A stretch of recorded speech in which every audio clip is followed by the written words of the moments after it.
I'm always working with different types of teachers and gurus and you name it. I always have people that I go to every week and regular counselors as well to help me continue to grow in life.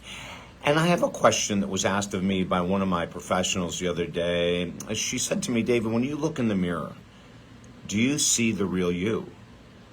Or do you see flaws and imperfections? I thought it was a great question, right? Because, I've been telling women this for years, and some men as well. As I always say to women, when you look in the mirror, look for what's right first. Women have been trained to look in the mirror and to look for what's wrong. My hair is off, my makeup's off, my lipstick's off, my dress isn't straight, whatever.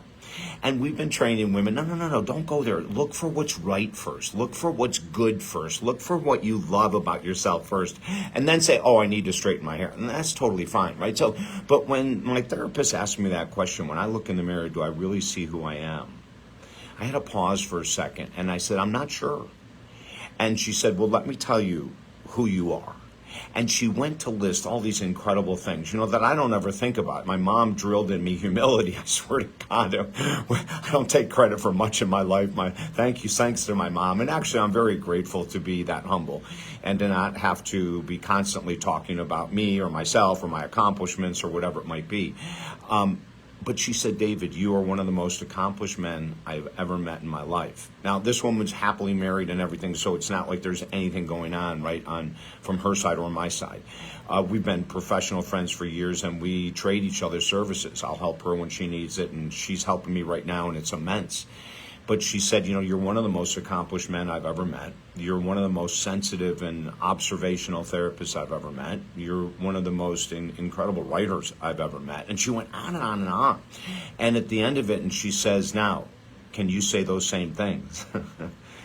Wow. I was so humbled and so taken aback. I couldn't say those same things right away, When I went back in last week, I was able to, but it was a struggle.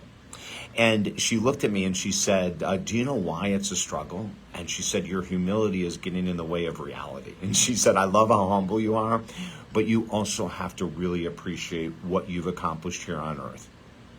I want you to feel the same. I want you to write down the traits, the things that you've done, the places you've been, whatever you've seen, the hurdles you've overcome.